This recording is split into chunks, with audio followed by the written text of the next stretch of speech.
Yo, it's Captain bringing you a Steam Next Fest Demo Palooza Day 3. Third time I tried this intro. We played 3 more demos for the Next Fest, and I want to talk about them today. I'll show you a little gameplay of them and just give you my thoughts and impressions on them. Hopefully, in a not too slow, but not like, too quick. I want to talk about them a little bit. We'll see. Every time I say the video's not going to be long, it ends up even longer, so I'm not going to say it today. But it is only 3. We had a shorter stream today, so I only got through 3. I did try to play them long enough to get a good feel for them. So I feel like I got some but some of them, one of them was a little big, so I'm still not quite sure. But I feel like I got a good first impressions of demos, which is, well, it's like first impressions of first impressions. So impressionception or something like that.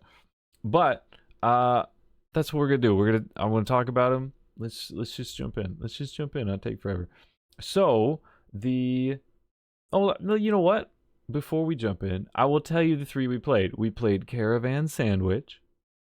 We played Sacre Bleu, and we played Steel Seed. Those are the demos we did that I want to talk to you about.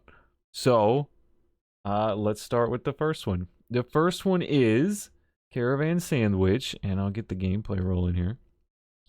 We should have that. There you go. Which is, I want to say it's an open world adventure.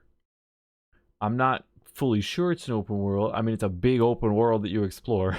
But you never really know unless you've seen like all of it. It could be like, but I think it's an open world. It feels like an open world adventure. Captain, what? I don't want to say anything I'm not 100% sure on.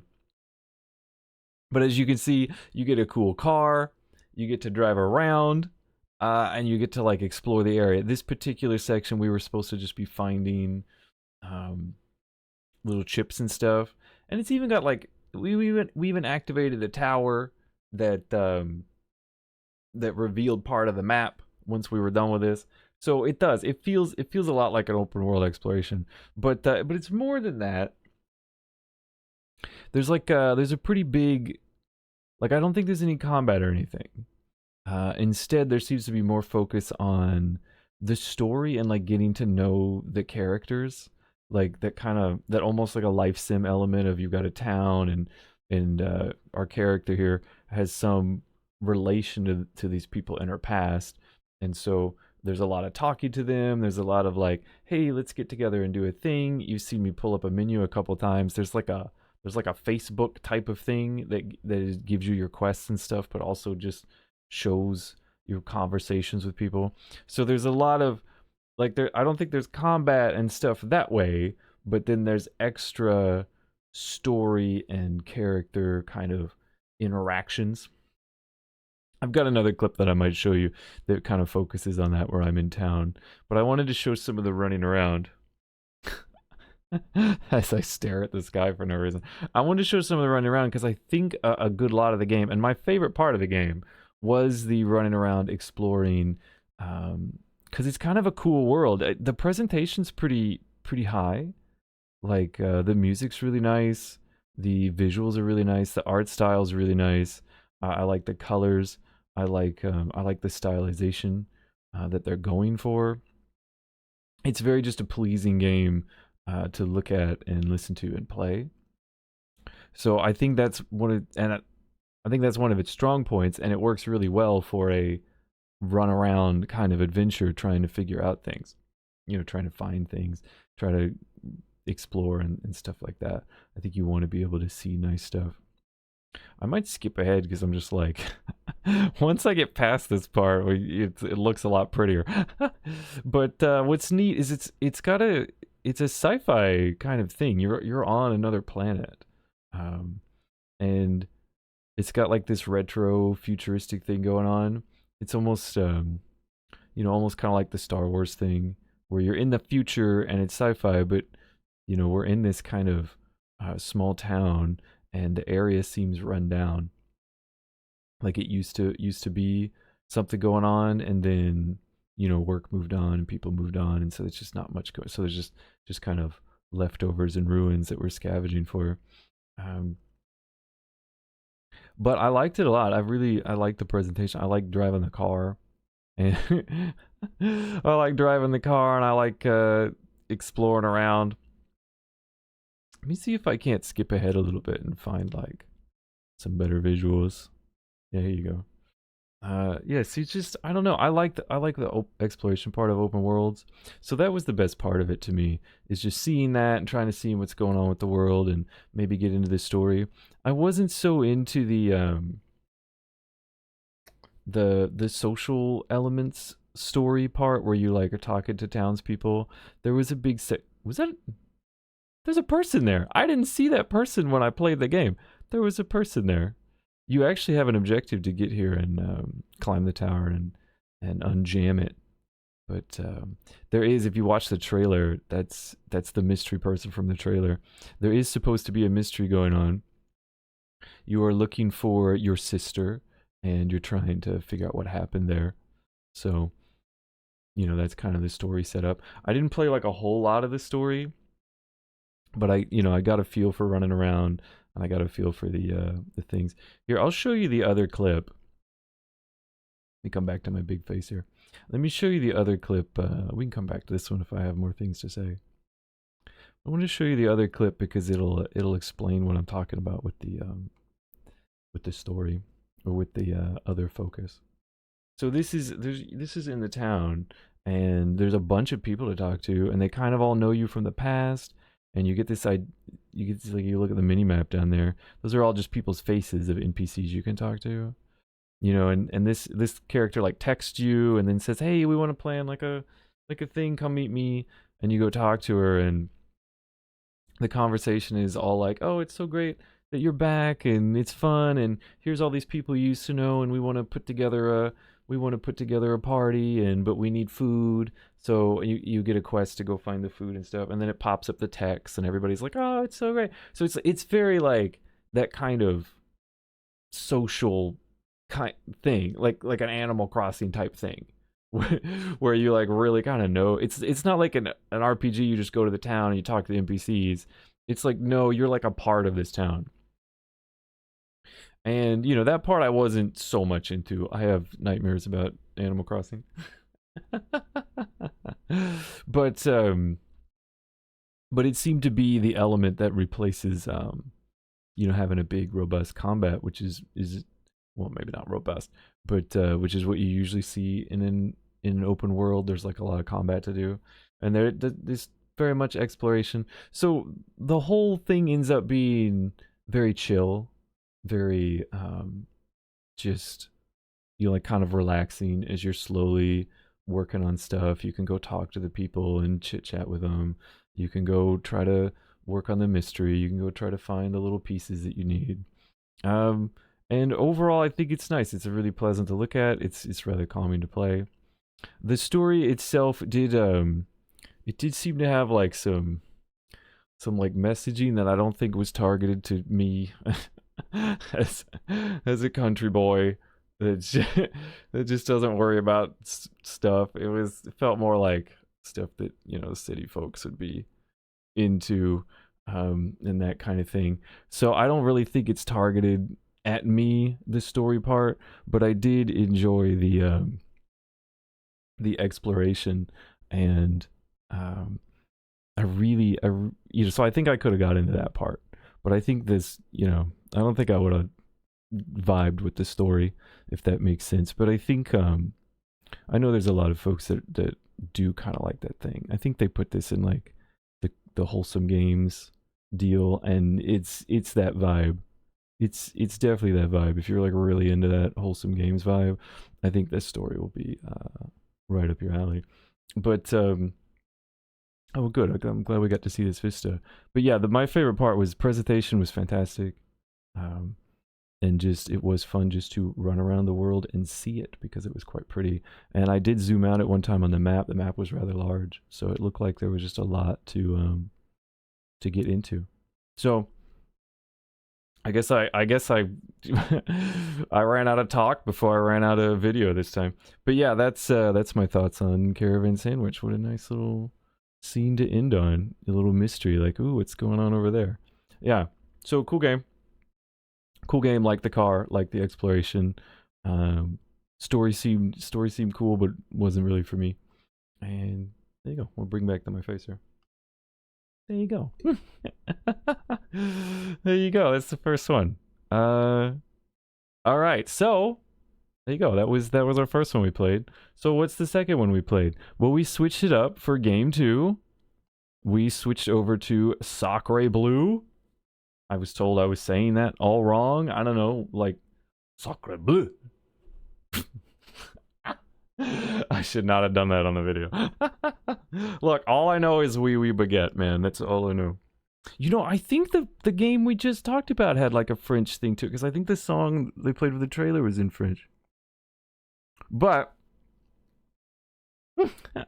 anyways, it's the next one. Yo, I should tell you. Oh, hold up. I forgot to tell you. We've not officially started game 2 yet. The game 1, Caravan SandWitch, I forgot to tell you, is developed by Studio Plain Toast and published by Dear Villagers. There you go. That's what that was. I should have said that at the beginning, but we'll get it right for this one. For game 2, Sacre Bleu. I don't know. I'm not going to say it again.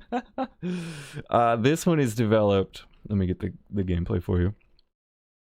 This is Sacre Bleu, developed by Hildring Studio Inc., published by Noodlecake. And this is overtly French in a comical way. Wee baguette is very appropriate for this one. You are a musketeer, and it is a 2D action platformer, a side scroller, if you will. You can't hear it, but it's like banjo French. It's not voice acted, but she's making like French noises. And that's it. And then, you know, it plays the dialogue. So it's just like a comical, like, we're very, you know, our theme is French. We're very French. I'm pretty sure like the whole thing is delivered in a bad fake French accent, but you know, in like a fun let's celebrate all the French stuff that we can think of kind of way. So I thought it was neat. It got several gags out of me, some like slapsticky gags. But what I really thought was interesting about this game is that it's an action combat game, but it's much more strategic than you would think. Because as you can see, I'm like doing this blunderbuss to jump around. And it kind of like, it slows down time whenever you do that. So, and there's a couple other moves you could do. And every time you get one of those where you can kind of like aim or make some choices, it'll slow down time to give you time to do that. And the idea, and if you notice, it's giving you a ranking for the enemies you're defeating. So the idea is to defeat them well and to do cool things and to, you know, get them to bounce into each other and stuff like that. And in order to do that, you really you want to take advantage of like, so like you can aim and whack him in there. So it's really nice that it pauses kinda and lets you do that. So so it gives you the opportunity to take advantage of those more strategic elements. Well, I guess it gives you the opportunity to make the combat more strategic. And thus you can try to focus on getting like a good ranking and a good score. And at the end they do give you a little score, and they show you like a leaderboard, so you can kind of like compete on the levels and whatnot. But it was really nice. It was really fun to play. I really enjoyed the ideas. You had a good amount of options. You could do your melee attack, you could do a hold attack, you could do an upswing, which allowed you to juggle the enemy, and then it gave you an opportunity to aim them so you could hit another enemy with them. You've got your blunderbuss shotgun here, and it's a weapon, but you mainly use it for platforming. You get 3 shots before you have to land. You kind of jump around, and there's some really interesting platforming challenges they give you with it. And then you have a pistol that you could just shoot if you just want a ranged attack, so you can miss it like I did. But and then you can switch. You know, you can switch from the pistol to the mines and like throw grenades.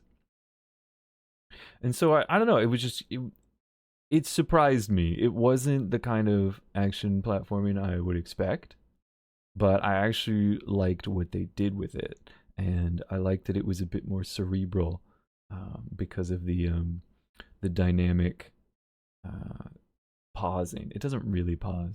It just slows down time, giving you time to aim and stuff. So I thought it was fun. And these archers drove me insane until I realized you could shoot the arrows back at them with your blunderbuss, and then it became a lot more fun. But you do die a lot. This I didn't die too much in this level, but the second level I died like all the time, and it makes like a funny like lay death, you know. It does like a little goof whenever you die. It's supposed to be fun. Restarting isn't a big deal, but it does, you know, like affect your score or whatever. It keeps track how many times you died.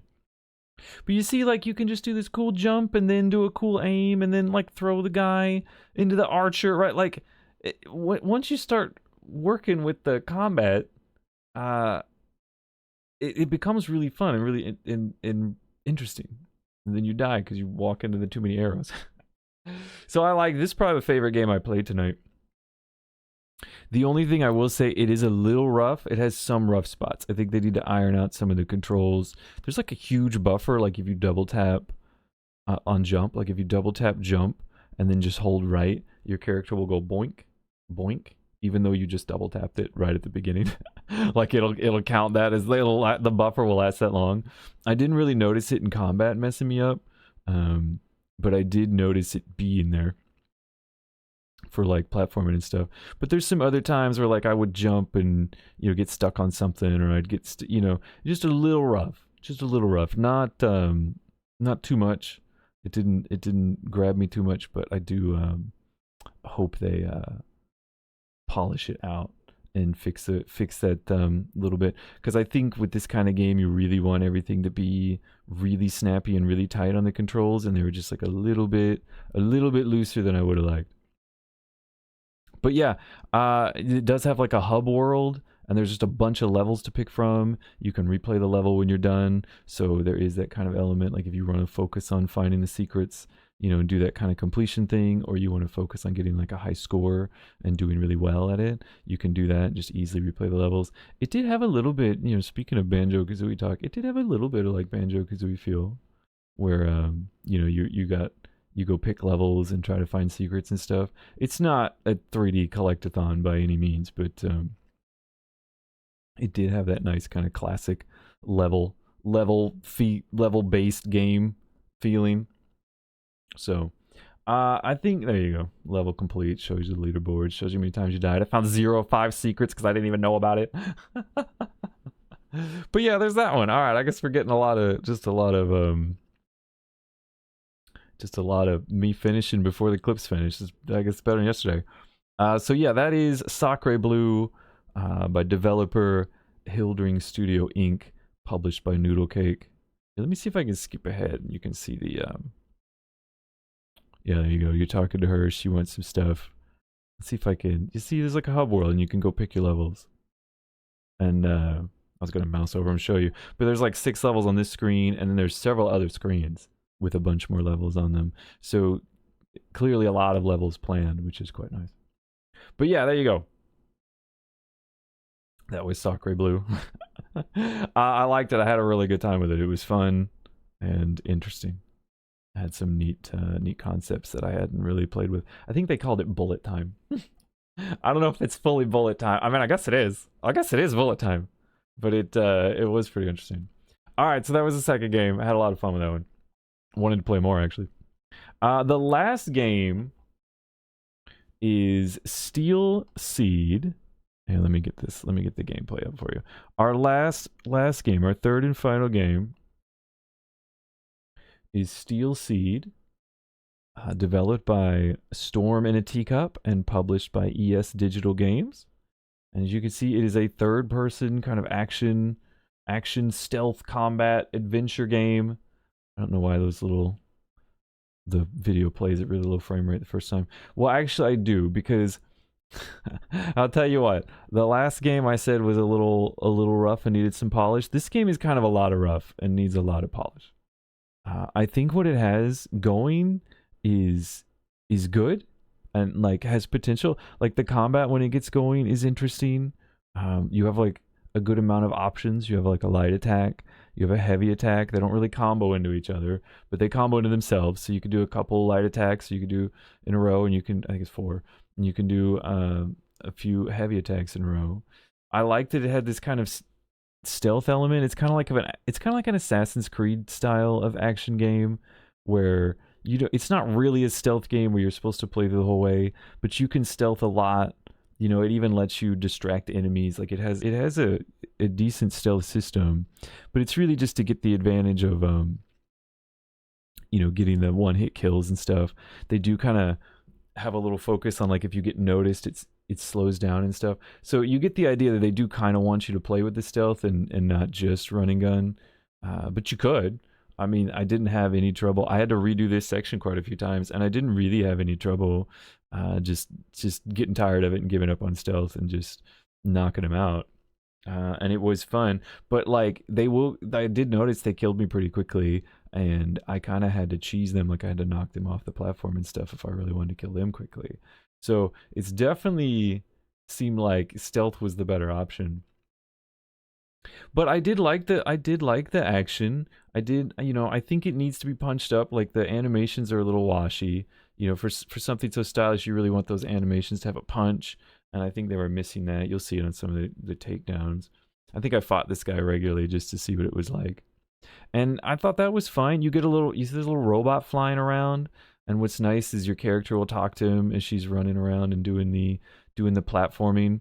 I thought that was really cool to hear your character comment on what's going on and have the robot. And they did like the Star Wars thing where the robot just beep boops and the character knows what he's saying. You could also like switch to the robot view and fly it around. Like it's kind of like no clipping your camera around. You could switch to it and then fly him around. And they had an example where he was able to fly past something and open the door for you. I think that's cool. You can use him in combat. He's your little chute. You're not like using him for the primary combat because he runs out of chute kind of quickly. But he does have multiple different types of chutes he can do. So I thought that was neat. I thought the idea of the 2 characters, your one character and your assistant robot was pretty cool. See, he's the one shooting here, and I can blow this up. I thought it was nice that it showed you where the explosion was. But see, like you can trick the enemies into that. You know what I mean? You can pull them into that and blow them up. So it was a nice. I like I like action games and I like stealth elements, so that was cool. And then they have these like fun platforming sections, but as you can see, it just needs it needs to be tightened up a little bit. I had a lot of trouble running on these walls. I had a lot of trouble. I died, just because I couldn't get on them. They just wouldn't work. I had a lot of trouble like getting setting the game settings to something that ran well, and I don't know if I just needed to tweak it more because I didn't have a lot of time while playing a demo to play around with the settings, but it did seem very heavy on my system. So another thing that just kind of needs, optimization always comes last, so another thing needs to be ironed out. There were some things, there was some jank to it. I think what they got going has potential to be like a nice character stealth action adventure, with a cool dynamic of a girl and a robot running around in sci-fi town, taking out other robots. But it really needs some smoothing.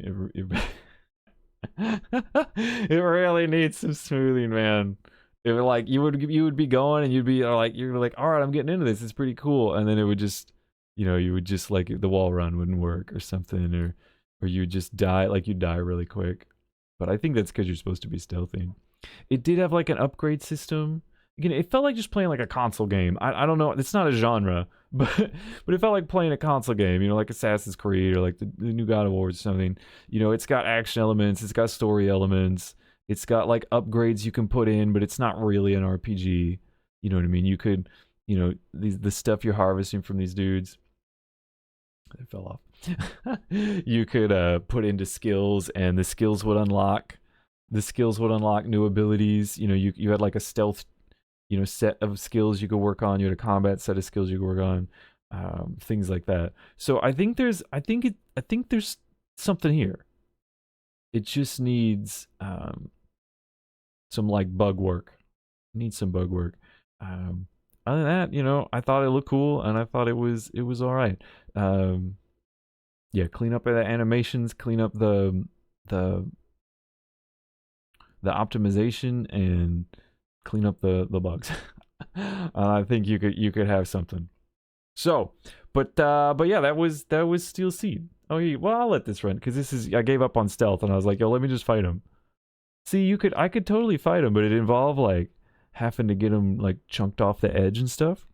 It has a lock on and everything. It's not you know, it's got enough elements. It's not like, it's better than like a Zelda adventure. You know what I mean? There's more as far as combat goes. There's more depth there in the combat. All right, we'll bring it back to my face. That's me dying. I did eventually get through it and get to the next area. Wait, did we make this one? Oh, we made that one. See, like there's these cool stuff. It's like an Assassin's Creed moment. So I think there's potential. All right, let's bring it back to my face. So that was Steel Seed, developer Storm in a Teacup, and publisher ESDigital Games. So, and that is that was our third one. That was our last one. Like I said, it was a shorter stream today. We got through 3 of them, and I felt like I'm still enjoying the demos. I have like 50 demos I want to play. So all these I'm interested in some way or another, and I'm learning about them. Some of them are going on my list. Some of them aren't. Some of them are staying as potentials. But I think I've enjoyed my time with all of them. Even the ones that I'm like, you know, this isn't for me. I did enjoy learning it and seeing what it was and seeing just what kind of game it was and seeing what was good about it. Because I love Next Fest, and I just love this concept of a demo festival that focuses on indies and small studios. I just love it so much. So I'm going to keep playing it. I'm going to keep playing it and keep doing more demos. But that's all the ones we had for today. We still managed to make a long video out of it. But hopefully you got some extra insight into the particular demos. Because I enjoy talking about them and give you something to think about. But you know, maybe something to add to your wishes. I don't know. Let me know which demos you're playing. What you want to check out. We still got. I'm planning on at least 2 more days of Next Fest. The weekend, I'm gonna do Friday, Saturday. I don't think I'll be able to get tomorrow unless there's some sort of miracle. But I'm planning on at least 2 more days, hoping to get a good chunk of videos. Excuse me, a good chunk of demos, and I'd probably make a video on them to continue this little series we're doing. So let me know if you're enjoying it and if you like the format of it. But that's what we got today. Thank you for watching. Thank you for listening. I hope you have a wonderful rest of your day. I hope things go well for you. I hope you play some fun demos. And I'll see you around. Catch you in the next one. Goodbye.